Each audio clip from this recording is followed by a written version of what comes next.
Hello and welcome to Wild Logic.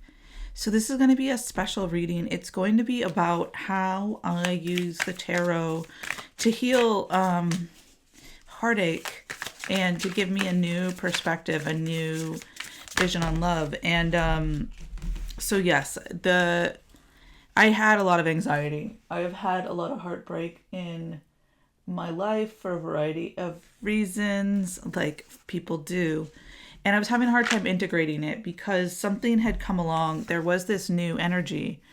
There was a new type of way of seeing the world, a new feeling that was coming in. And like I wanted to be able to hold it in a new way, but I didn't really know what to do. And so I turned back to the tarot and to what it had given me in the past. I had started drawing just one card a day, just one card from a different deck, a deck that I don't use on the channel that was like really personal to me because I found that it was helping me align in my bliss. And so I honestly, it was a little hard for me to get back into it because at that point I had lost a lot of hope. I was pretty deep in grief. I didn't know what to do. I didn't know what was happening. I had such strong feelings, but didn't know what to do with them. So I started to turn to the tarot and I would draw a card and read its message because I had been really out of practice at that point. I had let other aspects of life take charge. And so I slowly, one card a day, started to draw. So it's important to start small and just do what you can. At first I was like, oh, I have to do a whole spread. But what really I had the energy for was one card a day. And then over time I started to do, 3 card drawings. And I started to do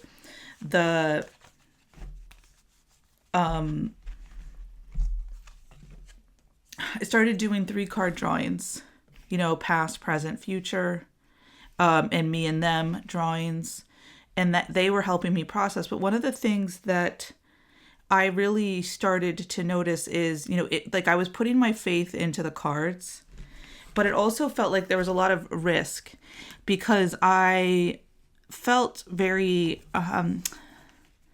there was this kind of tension around feeling controlled by the messages. And so what I needed to do was I needed to start to really pay attention to the details, right? That although things were coming up when I opened the cards, when I was reading the cards, I had to overcome that because anything that was registering in me, any cards that I was afraid of it's starting to become clear that those resistances were what was creating the issues. So I started to really experiment and rebel and realize that all cards are good cards. All information is good information. There was no need for me to push back. And so I started to do more and more complex spreads. I was also watching the readings on YouTube, and although the readings from others were very informative, they gave a lot of information. What I'm going to suggest is that you take that and then use your own spreads to integrate what you're absorbing. So you're absorbing into your subconscious mind all sorts of information, kind of like this camel, right? The camel drinks in nourishment from all around and builds its strength that way. But at the same time, it integrates it into its own self. And so by using the tarot, you're actually starting to come into tune with who you are in all of this. What do you trust? What is worth the risk? Right? This is going to help you really develop this higher level of perspective, right? For your sacred pilgrimage of the camel. So basically, what I'd suggest is start small.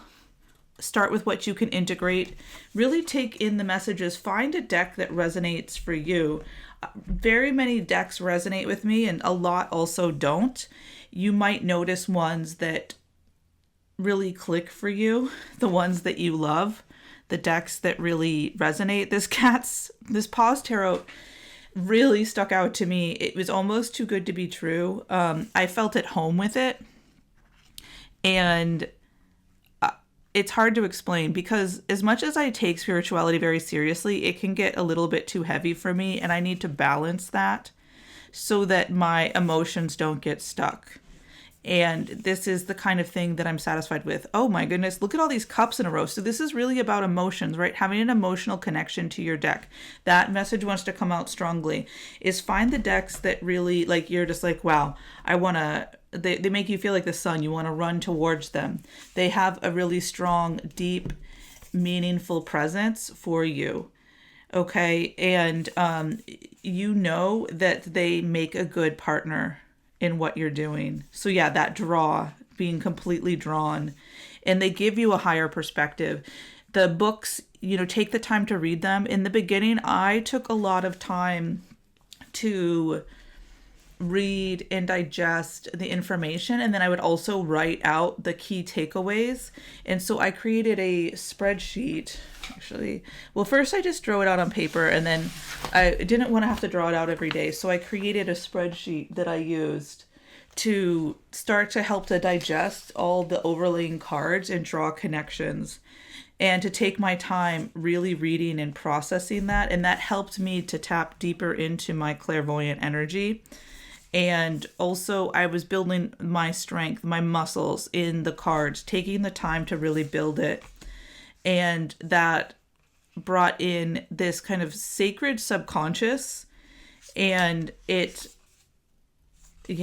that is basically it. None of these other cards want to come in. Let's see, are there any other? No, that's all. So really, take your time. Find a process that works for you, whether it's going slowly, speaking it out loud. But you really want this grounded in love and not fear.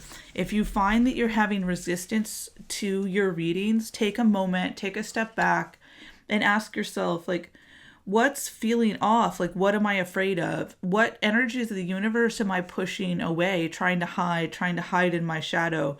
Because the most beautiful aspect of reading tarot is that you can face all of these energies within your own sacred space and then process them and see that life is a journey, and it doesn't have to be one note. It doesn't have to be just one card to be successful. It's an evolution of ourselves in connection to the whole. So that is the message for today, my friends. Oh, and look at these moons on both of these creatures' heads. We have earth and fire. That's really beautiful. And we have the water. And so this is really about the mind in this way, but it's about getting out of the mind. I thought that was the message. But so yeah, kind of just letting this intuition channel through. So it's by setting aside the swords and letting that fire and energy and water work together and grow stronger. And the mind, it's still there, but you're letting it take a spectator seat to what's happening, seeing a show. So this reflective energy, the two moons, really says a lot here. Now that is the message for today, my friends. If you enjoyed this message, like, subscribe, share. Where in the world are you tuning in from? Do you have a favorite deck that speaks to you? Post it in the comments below. I'd love to hear. And until next time, enjoy.